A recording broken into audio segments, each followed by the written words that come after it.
I was hooked up to more wires than I'd ever seen outside of a hospital drama, the steady beep of the heart monitor like a metronome in a song I hadn't learned to dance to. The nurse had left me alone in the small room at Lawrence Memorial, and for the first time in a long while, I felt the isolation as sharp as a blade. I'd always been the steady one, the man people leaned on, principal, husband, father. But the last few months had eroded that certainty. I'd been reduced to this, a man at the mercy of his own heart, watching the peaks and valleys on a screen like a stock market ticker, hoping for good news that never seemed to come. That was when my phone buzzed on the bedside table, rattling against the laminated surface like a warning shot. I reached for it, hoping it was Teresa. Maybe she'd had a change of heart.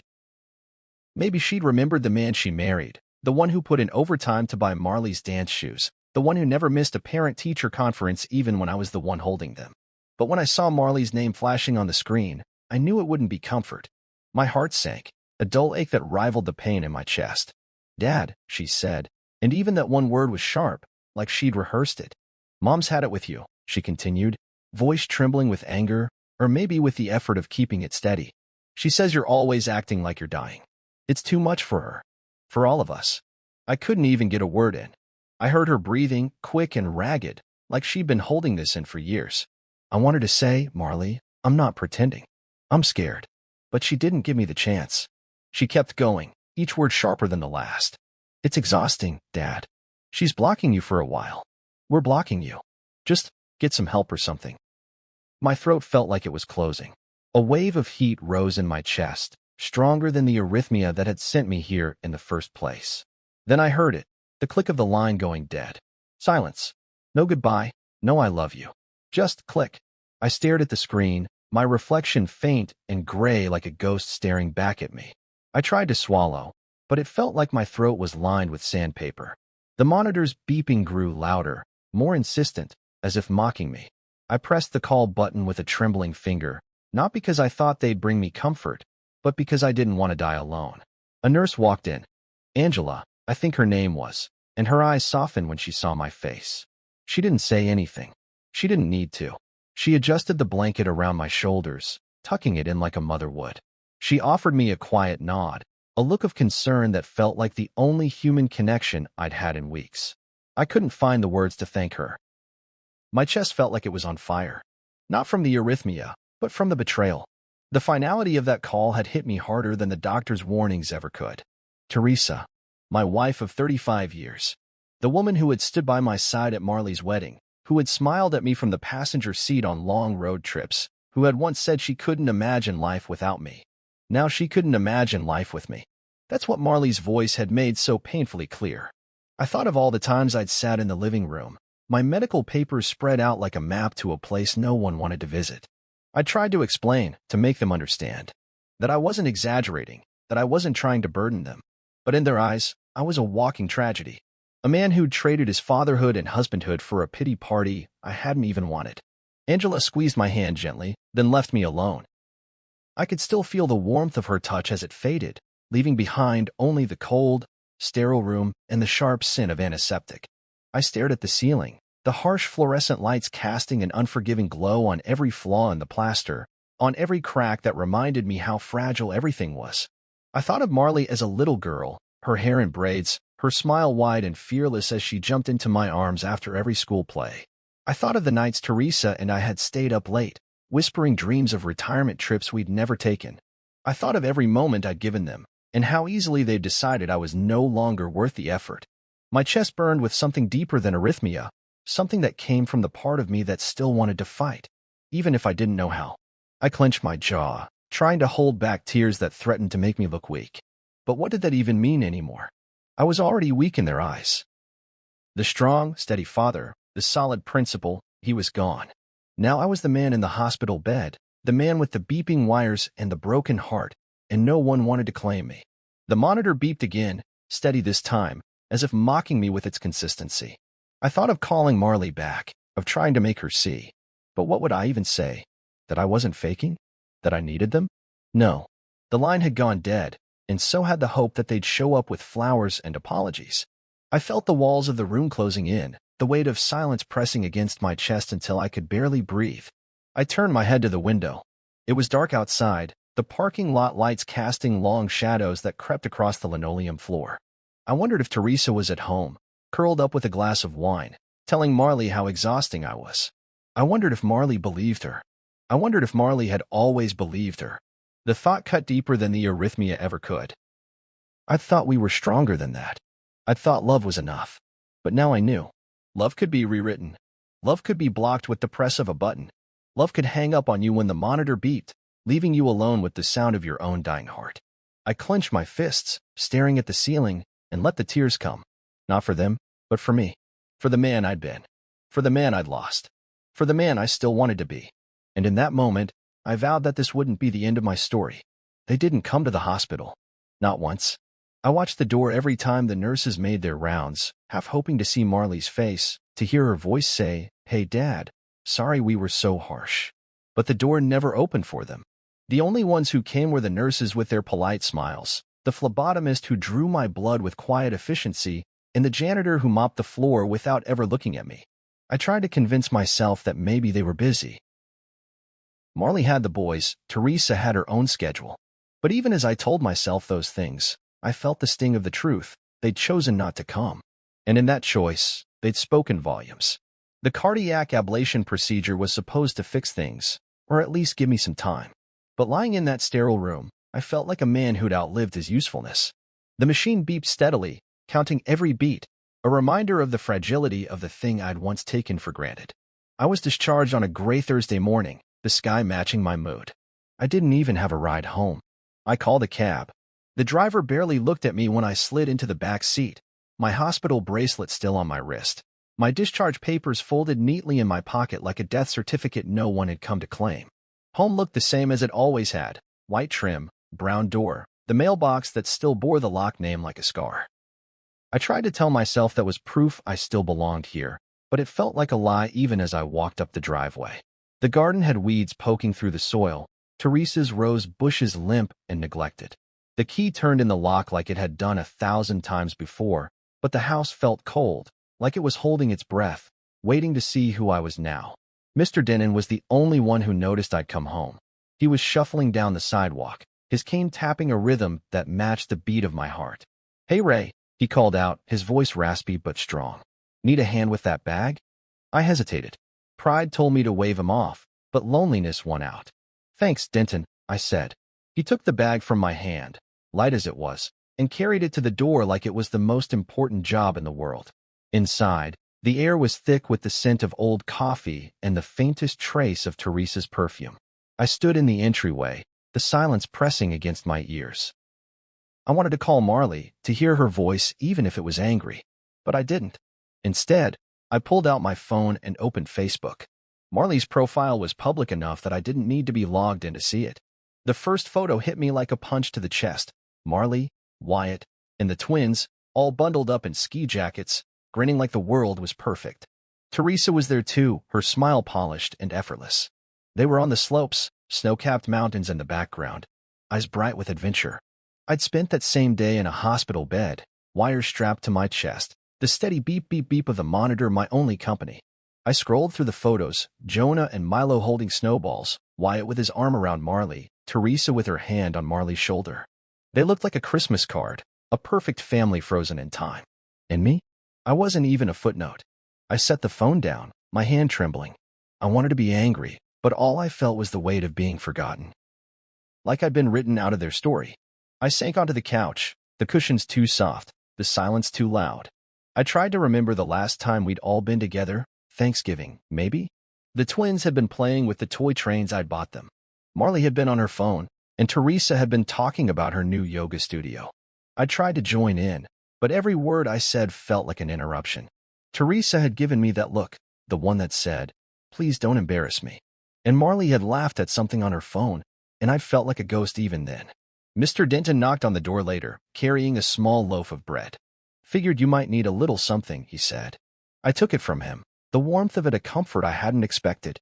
"Thanks, Denton," I said. "You're a good man." He nodded, his eyes sharp and knowing. "You let me know if you need anything, Ray," he said. "Don't be a stranger." I watched him walk back across the street, his shoulders hunched against the cold. He was alone too, I supposed. Maybe that was why he understood. I cut a slice of the bread and sat at the kitchen table. The house creaked around me, the refrigerator humming like a distant memory. I thought of Marley's laughter, of Teresa's smile. I thought of the way they turned away from me, how quickly they decided I was too much trouble to bother with. I tried to tell myself I didn't care, but the truth was I did. I cared more than I wanted to admit. I'd given them everything, every late night, every early morning, every hard decision. And now I was just a man with a heart problem and a loaf of bread. I opened the cabinet and pulled out the old photo albums. Page after page of birthdays and holidays, of Marley with cake on her face, of Teresa in her graduation gown, of me in the background, always smiling, always there. I ran my finger over the photos, remembering the feel of her small hand in mine, the way she'd clung to me at the top of the slide, afraid of the height. I'd been her hero then. But heroes, I supposed, had expiration dates. I closed the album, the weight of it heavy in my hands. I set it aside and looked out the window. The street was empty except for Mr. Denton's porch light, casting a warm glow on the sidewalk. I wondered if Marley would ever come back here, if she'd ever sit at this table and ask me about my day. I wondered if Teresa would ever admit that she'd abandoned me when I needed her most. But deep down, I knew the answer. Teresa didn't like messes, and I was a mess now, wires, scars, and all. I stood and walked to the living room, the old recliner waiting for me like an old friend. I sank into it, my body heavy, my heart beating its uneven rhythm. I stared at the ceiling, counting the cracks in the plaster. I thought about the life I'd built, the family I'd loved, and how quickly it had all slipped away.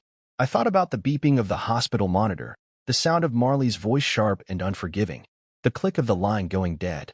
I thought about the silence that had followed, the silence that had filled the house since I'd come home. And then, as I closed my eyes, I made a promise to myself. I wouldn't be a ghost in my own story. I wouldn't let them erase me. I might be alone now, but I still had a voice. And I intended to use it. No matter how long it took, no matter how much it hurt, I would make sure they knew I was still here. That I was still their father. That I was still a man worth fighting for. 3 months had passed since that cold ride home from the hospital. 3 months of learning how to walk again without flinching at every skip beat. 3 months of learning how to fill the silences with my own breathing, and 3 months of trying to remember what it felt like to matter to them. I'd given up on waiting for phone calls or text messages from Marley or Teresa, choosing instead to focus on my own recovery.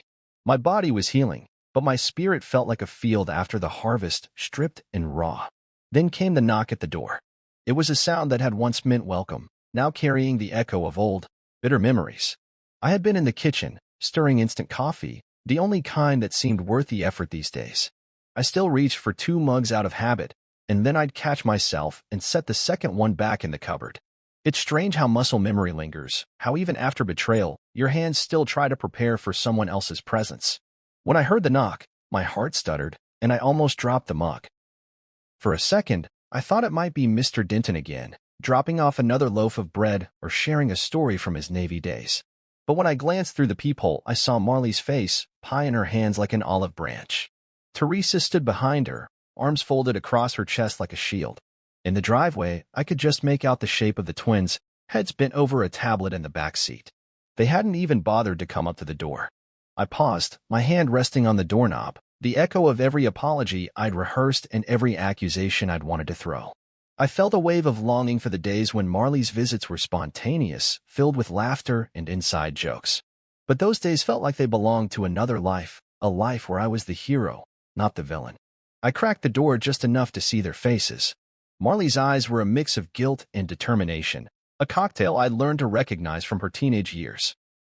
Teresa's face was a mask of polite concern, but her eyes were cold, like ice beneath a thin layer of glass. "Hi, Dad," Marley said, her voice trembling a little. "We wanted to talk." She held the pie out like it was a peace offering, but all I saw was a bribe, a way to ease their own guilt more than to ease my pain. I looked at the pie, a store-bought crust with that perfect, plastic sheen, and thought about the times she and I had baked real ones together. Back when she'd come to me with her scraped knees and big dreams, and I'd been her safe place. "Talk?" I asked, my voice low, but steady. I looked at them both, searching for any sign of remorse that went deeper than convenience.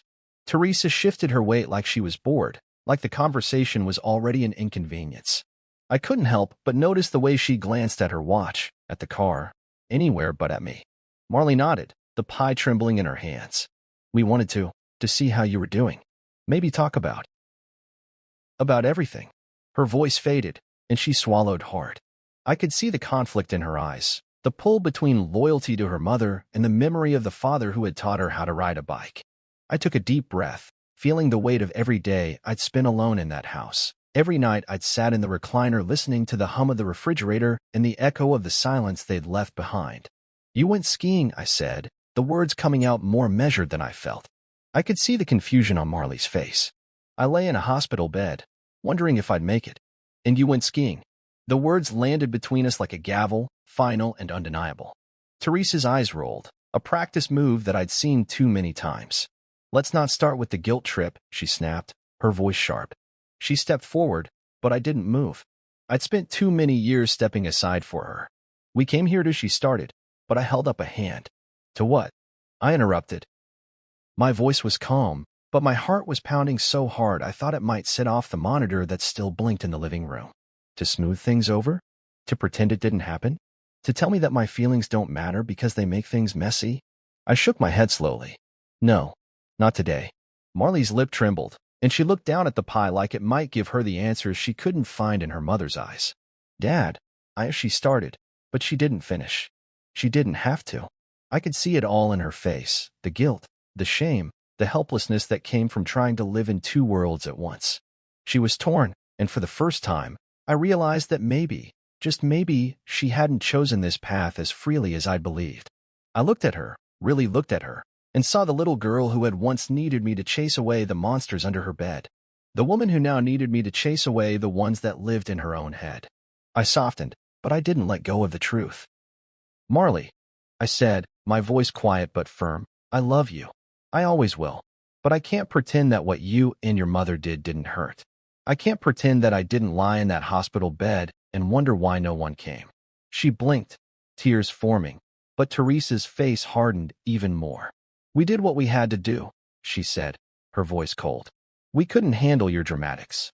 It was too much." She said the word like it was a stain on her perfect life. I felt something inside me settle, like a stone dropping to the bottom of a well. "You mean my heart condition?" I corrected, my voice steady. "The one that nearly killed me. The one you called dramatics." Teresa didn't answer.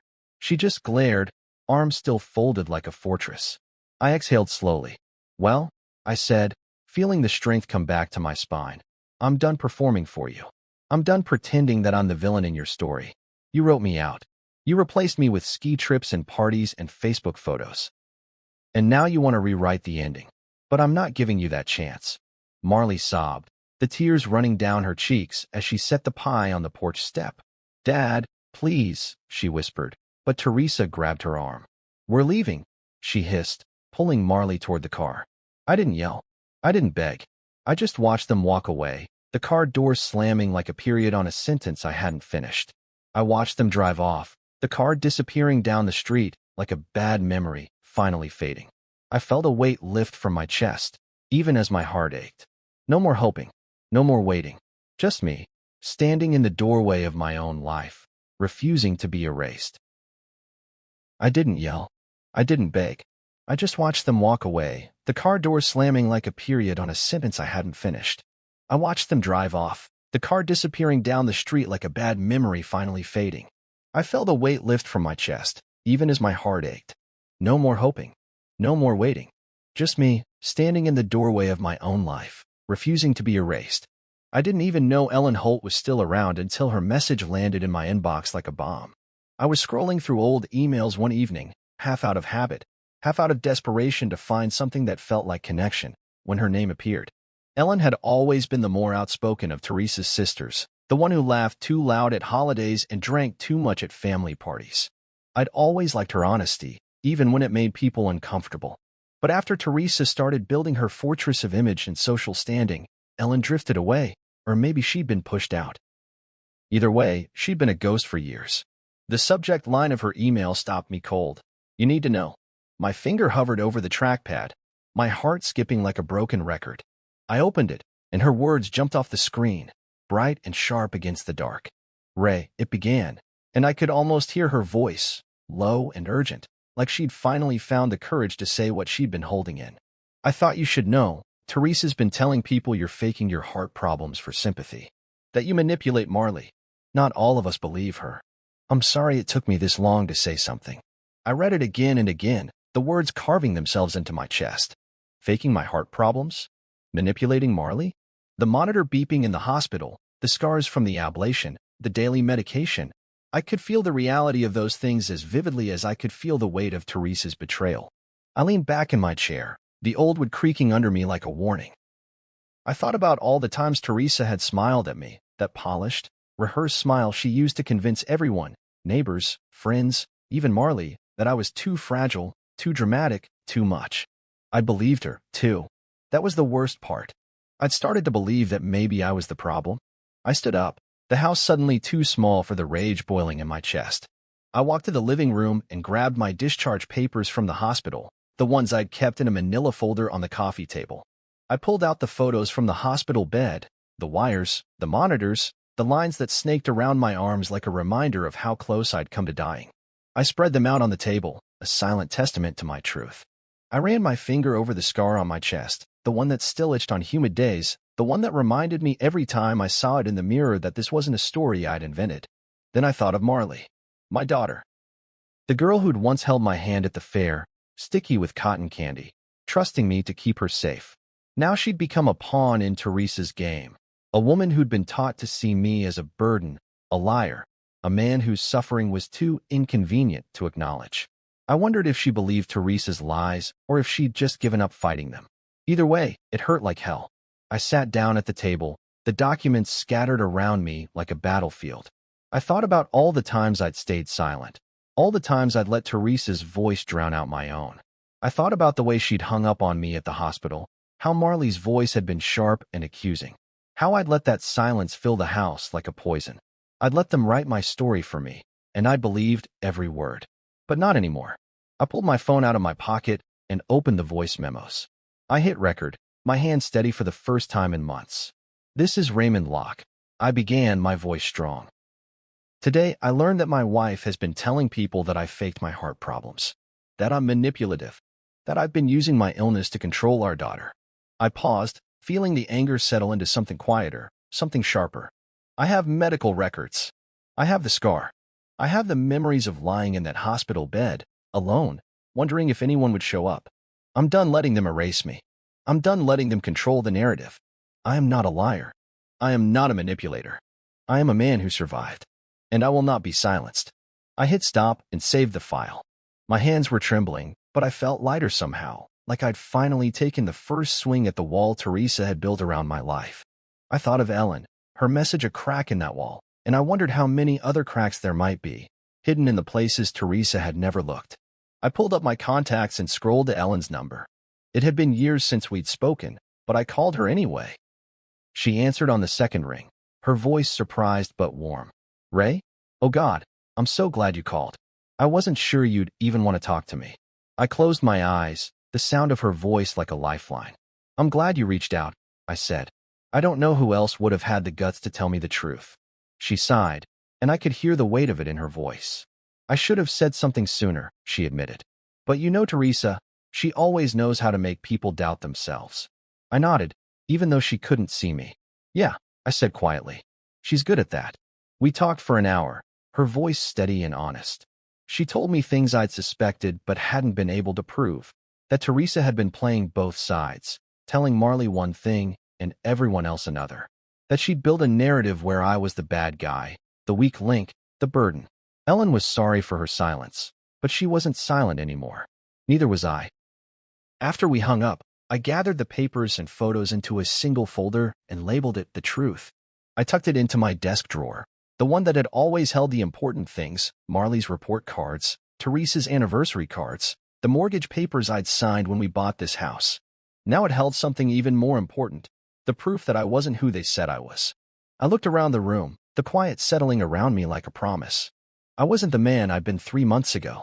I wasn't the man who'd begged for their love, who'd tried to earn their forgiveness for sins I hadn't committed. I was the man who'd faced his own mortality and come out on the other side.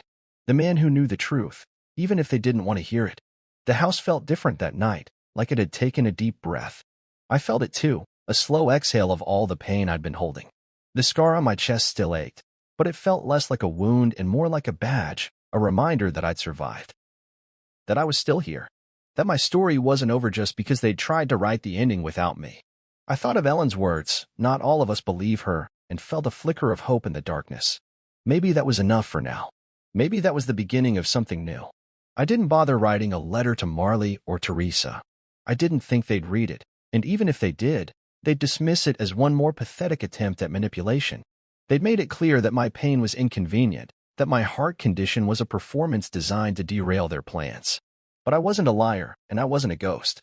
I was a man who'd survived something real, and I needed someone who would listen, someone who might see past the web Teresa had spun around me. So I sent my story to the one person I knew they respected, Reverend Carlton Branch of Ridgeway Lutheran. I'd known Reverend Branch since Marley was a baby. He'd baptized the twins, offered Teresa his congratulations when she started her yoga studio, and smiled politely at every family gathering. He was the man who'd sat with me during Marley's confirmation, the one who'd visited our house after I retired from the school, offering his prayers for my new chapter. He'd always treated me like a man who mattered, not just a supporting character in Teresa's narrative. That was enough for me. I gathered every piece of documentation I had, the discharge papers from Lawrence Memorial with my diagnosis and treatment plan, the photos of my chest wounds still pink and angry, the prescription bottles lined up like soldiers on my kitchen table. I included a printout of Ellen's message, her words echoing in my mind as I wrote the cover letter. "I don't want pity," I wrote. "I don't need apologies. I just want the truth to have a place at the table. I want to make sure my daughter knows I didn't abandon her, that I didn't fake my heart problems, that I didn't deserve to be left behind." I sealed the envelope, my hands trembling just a little. It felt like sending a lifeline out into the storm, hoping someone would grab it. The post office was quiet when I dropped off the letter, the clerk giving me that practiced smile as she slid it into the bin. "Certified mail," I told her, because I needed to know he'd received it, because I needed this to be real. I walked back to my car, the sky heavy with the threat of rain, and for the first time in weeks, I felt something other than emptiness. I felt purpose. I felt like a man reclaiming his own name. 3 days later, an email arrived. The sender, Reverend Carlton Branch. My hand shook as I opened it, the subject line simple: "I received your letter." His words were short, but they carried the weight of something solid. "Raymond," he wrote, "thank you for trusting me with this. I have read your documents and the message from Ellen. I understand now that your story deserves to be heard. I will be speaking with Teresa and Marley directly. You are not alone in this." I read his words twice, then a third time, my eyes blurring. For the first time since the hospital, I felt like someone was on my side. I sank into my recliner, the weight of the email settling on me like a blanket. Reverend Branch didn't owe me this. He could have tossed my letter in the trash and told himself it wasn't his place. But he didn't. He saw me. He saw the man who'd stood in front of his church every Sunday, the man who'd clapped when Marley sang in the youth choir, the man who'd given his life to his family. And he decided my voice mattered. That was more than I could have hoped for. I thought of Teresa, her polished smile, her dismissive tone. I wondered how she'd react when Reverend Branch told her the truth. Would she double down? Would she paint me as the manipulator again, this time in front of the man she'd respected all these years? Or would she finally see that she couldn't control every narrative, that the walls she'd built were cracking? I didn't know. I didn't care. For once, this wasn't about her. This was about me. About the man who'd lain in a hospital bed with wires snaking across his chest, wondering if he'd ever get the chance to speak his own truth. I stood up and walked to the window, the world outside blurred by rain. I could see the house across the street, Mr. Dennon's porch light glowing warm and steady, like a promise that some things didn't have to change. I wondered if Marley would ever see me the way she used to. If she'd remember the nights I'd stayed up with her during thunderstorms, telling her stories until she fell asleep. If she'd remember that I'd always been her safety net, even when the rest of the world felt like it was crumbling. Maybe she would. Maybe she wouldn't. But at least she'd hear the truth, and that had to count for something. I walked to my desk and pulled out the black binder, the one I'd started after Ellen's message, the one that now held every document, every photo, every shred of evidence that proved I hadn't lied. I opened it and flipped through the pages, the memories both painful and affirming. Every scar, every test result, every quiet moment I'd spent alone in the hospital, each one was a piece of a story they'd tried to erase. But I wouldn't let them. I wouldn't let Teresa's words become my legacy.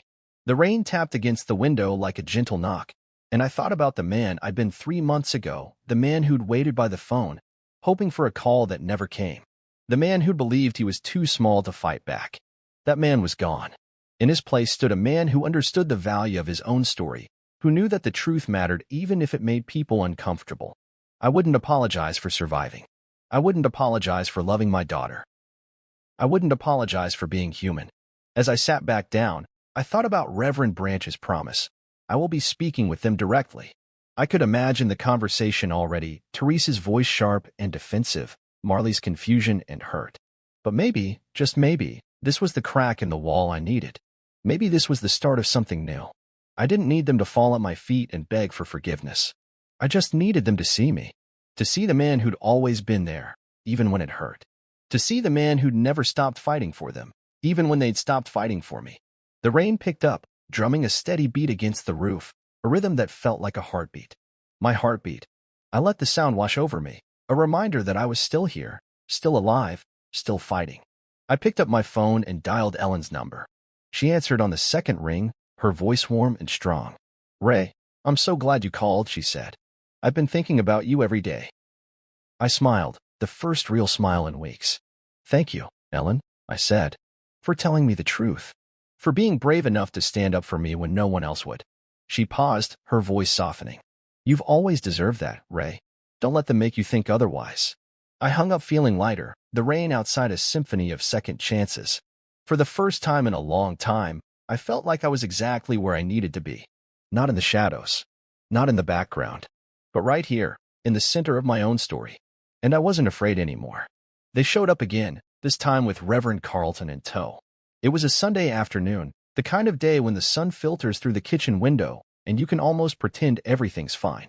I heard the car doors slam, and my stomach twisted into a tight knot. I didn't expect a visit today.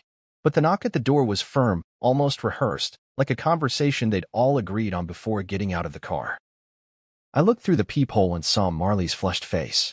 Behind her, Teresa stood with her arms folded, her mouth set in a hard line like she was bracing for a fight.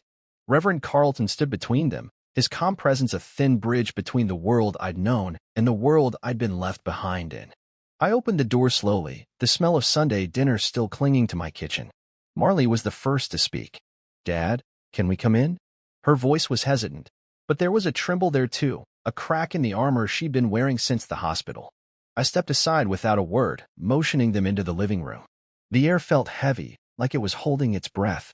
I could smell Teresa's perfume, sharp and clean, a contrast to the stale coffee and folded blankets that made up my new reality.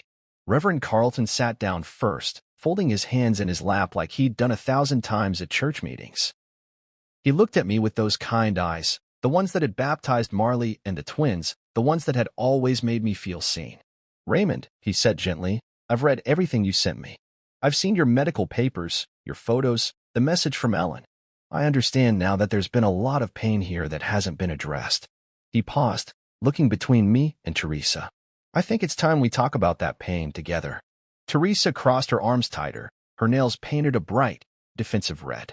"Raymond has always had a flair for drama," she said, her tone clipped. "He's making this into something it's not." Her eyes flicked to Marley, who sat on the edge of the couch, her hands wringing in her lap.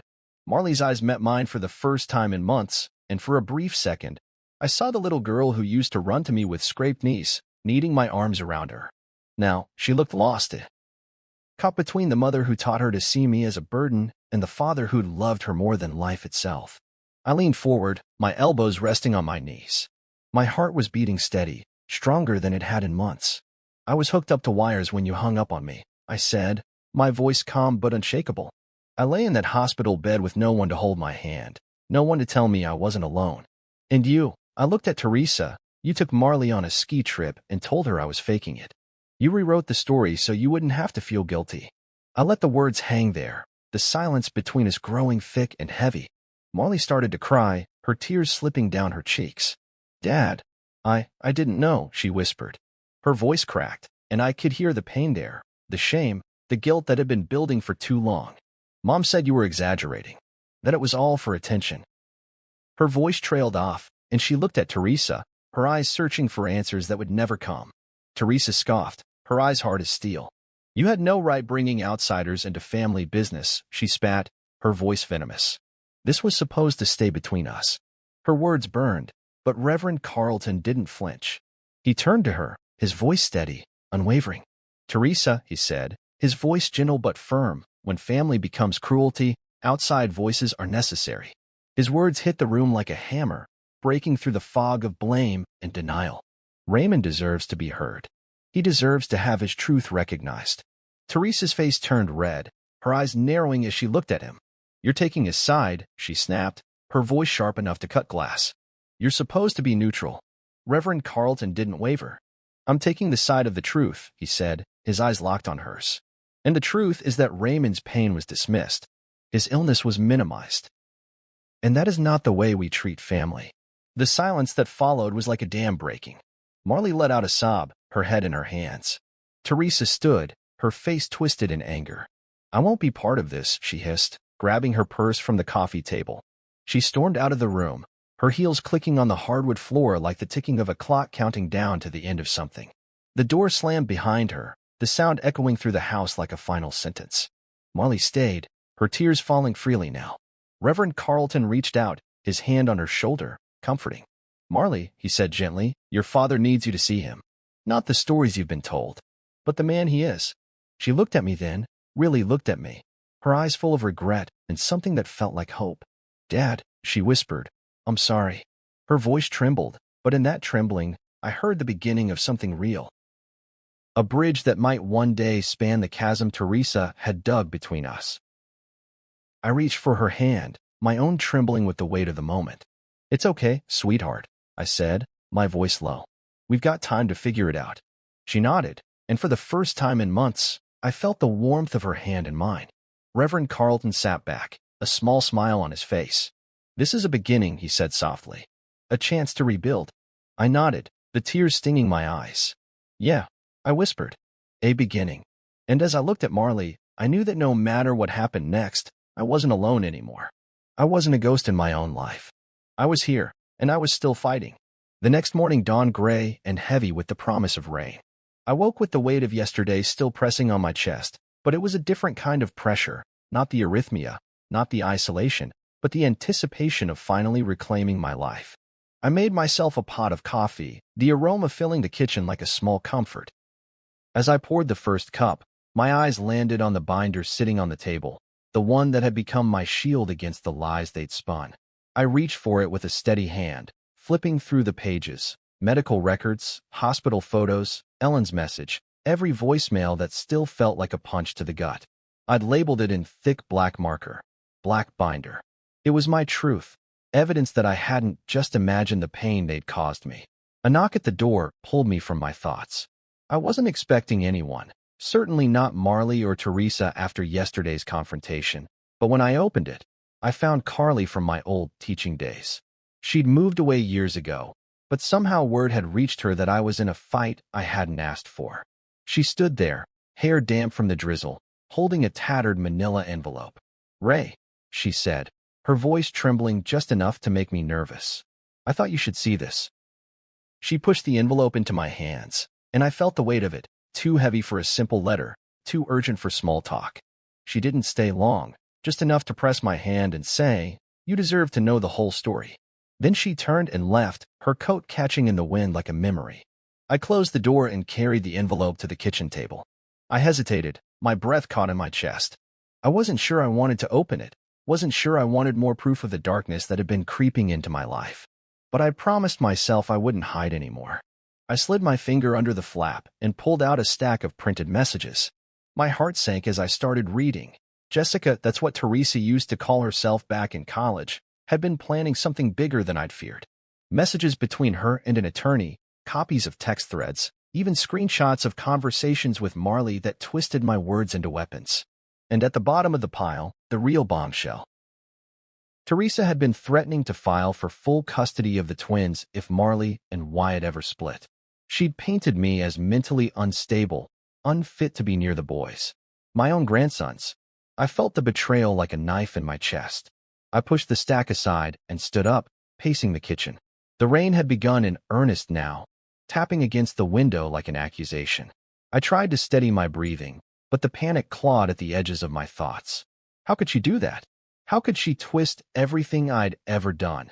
Every sacrifice, every late-night phone call, every moment I'd spent holding Marley's hand when she was little, into something ugly and dangerous. I'd been the one who taught her to ride a bike, who stayed up with her when she was sick, who believed in her dreams. And now I was the monster in Teresa's story, the man to be erased. My hands shook as I reached for the binder, opening it like a lifeline. I pulled out the photos from the hospital. Me hooked to machines, pale and scared, and the pages of discharge notes. I wasn't unstable. I was hurt, but I wasn't broken. I needed help, not erasure. I picked up the phone and called Samuel Riggs, the lawyer Ellen had recommended. His voice was calm, professional, the kind of voice that felt like a safe place in the middle of a storm. I told him everything, the messages, the threats, the way Teresa had tried to rewrite my life. I heard him typing, his keyboard clicking like a metronome. When I finished, there was a pause, then a deep breath. "Ray," he said, "this is serious. She's laying the groundwork for a case that could cut you off from your grandsons, even from Marley. But you have a lot of evidence here, more than most people start with. The best thing you can do is document everything. Every message, every call, every attempt she makes to paint you as unstable. Keep adding to that binder, and we'll build a case. She's not bluffing, but neither are we." His words settled into me like iron. I'd always thought of myself as a man who avoided conflict, a man who solved problems with conversation and compromise. But this wasn't that kind of fight. This was a fight for my place in my family, for the right to be the man I'd always been. I thanked him, my voice steady even as my hands trembled. After I hung up, I looked at the binder on the table. It didn't look like much, just a stack of papers and a black cover, but to me, it felt like a sword and shield. It was the proof that I wasn't the villain in Teresa's story, that I wasn't the liar or the manipulator, that I was Raymond Locke, father, grandfather, a man with a scar on his chest and the strength to stand. The rain had turned into a downpour now, but inside the house, I felt a strange kind of calm. I thought of Marley's face yesterday, the tears, the cracks in her armor. I thought of Wyatt. Quiet, loyal, maybe too afraid to stand up to Teresa, but still there, still present in the background of every photo. I thought of the twins, their laughter, their bright eyes that looked at me like I was still the hero I'd always tried to be. I wasn't going to let her take that from me. I wasn't going to let her take me from them. I was done being silent. I sat back down and opened the binder again, adding Carly's documents to the growing stack. Every page, every message, every scar proof that I was still here, still fighting. I took a deep breath and whispered to the empty house, "I'm not going anywhere." The wind rattled the windows, but it couldn't shake me. Not this time.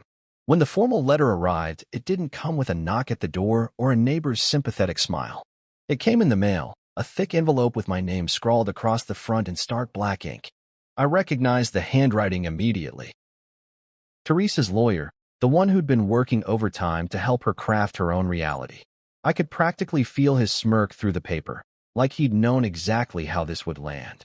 My hands shook as I opened it, the paper inside crackling like dry leaves underfoot. I unfolded it slowly, my eyes skimming the words, restraining order. Claims of emotional instability, harassment, creating a hostile environment for Marley and the boys. Every accusation twisted the knife deeper. I'd expected a fight. Teresa had never been one to shy away from confrontation, but I hadn't expected her to try to erase me from my own family. The rage boiled up in me, so quickly I nearly tore the letter in half. But I stopped myself. This was proof, more ammunition for the binder that had become my silent witness. I slipped the letter inside, closing the cover with a calm I didn't feel. The house felt colder than ever, the silence pressing against my ears like a challenge. I needed to call Samuel Riggs, but I couldn't make my fingers move toward the phone just yet. I leaned back in the chair, my mind spinning. My chest felt tight, not the tightness of arrhythmia but the weight of betrayal. It was as if the family I'd spent my life building was now a fortress with my name on the do not enter list. I didn't have to wait long before Marley showed up. She knocked softly, so different from the last time, and when I opened the door, her face was already streaked with tears. "Dad," she sobbed, stepping inside before I could even invite her. She collapsed onto the couch, her whole body shaking. I watched her, my heart breaking and mending all at once. I sat beside her, careful not to touch her until she was ready. She wiped at her face with trembling fingers, her voice raw. "Dad, I didn't know she'd do this," she whispered, her words tumbling out like a confession. "She told me it was just a way to keep things calm. That you'd been too much lately." She choked on the last words, as if she couldn't quite believe them herself. I didn't interrupt. I let her pour it out, every doubt, every ounce of guilt she'd been carrying since the day she'd walked out of the hospital room and left me alone. "She told me you were making things up," Marley said, her voice cracking. "That you were pretending to be sick so I'd feel sorry for you. But then I saw the voicemail." She broke off, reaching into her bag and pulling out her phone. With trembling fingers, she played it. Teresa's voice filled the room, cold and unmistakable. "He's a parasite. He can rot. I'll say whatever I need to say to cut him out for good." The venom in her tone made my skin crawl. I felt the blood drain from my face. Marley looked at me, her eyes wide with horror. "Dad?" she whispered. I had no idea. I thought. She couldn't finish. I took her hand in mine, my own shaking but steady enough to hold hers. "It's okay," I said, my voice softer than I felt. "You didn't know?" She's always been good at telling people what they want to hear. I could see the relief in her eyes, the way the weight lifted just enough for her to breathe again. We sat there for a long moment, the silence between us no longer empty, but full of something real. When she finally looked up, her eyes were red but determined. "Dad, I want to help you fight this," she said. Her voice was small but strong. "She can't just erase you like that. She can't take the boys away from you. You're their grandfather. You're my dad." The words hit me harder than any letter. For the first time in months, I felt like I wasn't fighting alone. I reached for the binder and opened it, showing her the evidence I'd gathered, the medical documents, the texts, the photos. I let her see the pain, the truth. Her hands trembled as she turned the pages. "I can't believe she did all this," she said, her voice heavy with disbelief. I nodded, my jaw tight. "She's afraid of the truth," I said. "She's afraid that if people see me for who I am, she'll lose the narrative. She can't control me anymore, Marley. And that scares her." Marley looked at me then, her eyes soft but fierce. "We're not going to let her win," she said. A knock at the door made us both jump. I stood and walked to it, half expecting Teresa's lawyer with another envelope of lies. But it was Samuel Riggs, briefcase in hand, his face calm but serious. "Raymond," he said, his voice even. "I got your message. I've seen the letter. We're going to fight this." He stepped inside, and Marley stood to greet him, her posture straightening with every word. "I want to help," she said, her voice unwavering. Samuel nodded, a small smile on his lips. "Good," he said. "We'll need every voice we can get. She's going to try to discredit you, to paint you as unstable.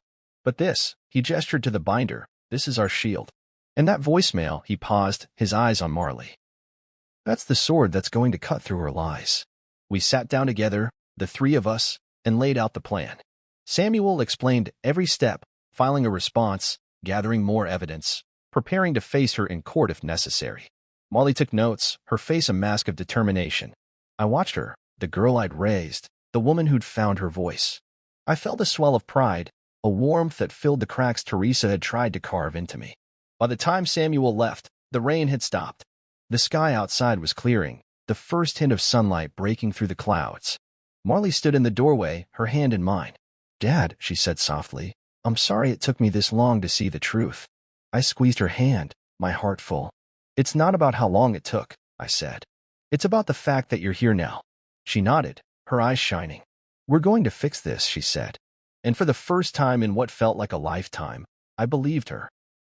The courthouse smelled like old paper and stale air, the kind of place where time moved slowly and the walls seemed to hold their breath. I sat on the hard wooden bench, my black binder on my lap like a lifeline. Molly sat next to me, her hand wrapped around mine. Wyatt was there too, though he kept his distance, eyes fixed on the floor. I couldn't blame him. He'd spent years watching Teresa control every room she entered, every conversation she steered. Now he was seeing her face the one thing she couldn't bend, the truth. When Judge Lenora Ames finally entered, the courtroom fell into a hush. She was sharp-eyed and composed, the kind of woman who had spent decades cutting through lies and half-truths. She took her seat and called the case. My heart beat a steady rhythm, a reminder of everything I'd fought through to be here. Teresa sat at her table, her lawyer beside her, a stack of papers at the ready. She looked polished, calm, like she'd spent hours rehearsing her lines. But when her eyes met mine, there was a flicker of something fear, maybe, or the realization that this time, she couldn't spin the story. Samuel Riggs stood and presented the binder to the judge.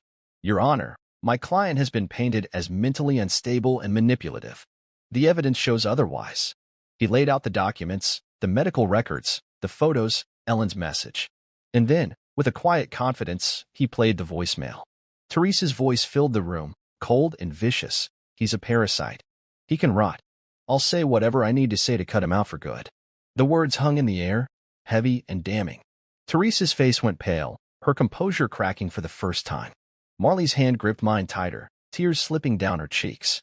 Wyatt's head dropped, his shoulders slumping as though a weight had been lifted and replaced all at once. Judge Ames listened without flinching, her pen tapping the desk. When the recording ended, she looked at Teresa, her gaze sharp. Mrs. Locke, your own words undermine every claim you've made against Mr. Locke. It is clear that your actions were manipulative, reckless, and intended to alienate him from his family. She paused, her voice like a hammer. This court will not stand for that. She turned to me, her expression softening. Mr. Locke, your rights are reinstated. You are to have full access to your grandchildren. Mrs. Locke is ordered to cease any further slanderous claims or face financial penalties. Teresa let out a strangled gasp, her lawyer's face frozen. Marley sobbed openly now, her relief washing over me like a wave. I felt something deep inside me unwind, a knot of fear and doubt that had been there for too long. I stood tall, my shoulders back, the weight of years lifting from my chest. As we left the courtroom, Marley threw her arms around me. Dad, she whispered, her voice breaking. I'm so sorry. I should have seen it sooner. I held her tight, my heart finally steady. It's okay, I said, my voice firm. We're here now. Wyatt approached, his eyes downcast but earnest. Ray, he said quietly, I'm sorry too. I didn't know how to stand up to her. I clapped a hand on his shoulder. You're here now, I said. That's what matters. That weekend, Jonah and Milo came to my house. They ran into my arms like the past didn't exist, their laughter filling every empty space Teresa had left behind. Molly stayed too, at least for now. And for the first time in years, the house felt like home again. The air felt lighter, the walls warmer. My heart felt steady. Public justice might have taken its time, but private dignity, my dignity, was something I'd refused to surrender. I sat at the kitchen table, the letter in front of me, my pen steady in my hand. I'd spent days thinking about what to say, the words swirling in my head like autumn leaves. I didn't want this to be an attack, a final blow, or a last desperate plea. I wanted it to be the truth. Unvarnished, unshaken by the years of being told my voice didn't matter.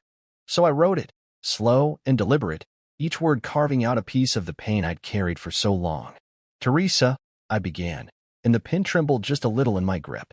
You said I was dramatic, that I faked illness, that I drained this family. But when I was drowning, you walked away. The words sat heavy on the page, like stones I'd been carrying on my back. I thought of the nights I'd spent in that hospital room, the wires snaking across my chest, the steady beep of the monitor keeping time with the silence that echoed in the corners of the room. I thought of the empty chair beside my bed, the absence of your hand in mine. I didn't raise my voice, I continued. I didn't scheme. I told the truth. I paused, my mind replaying the sound of your voice on that voicemail, cold and final.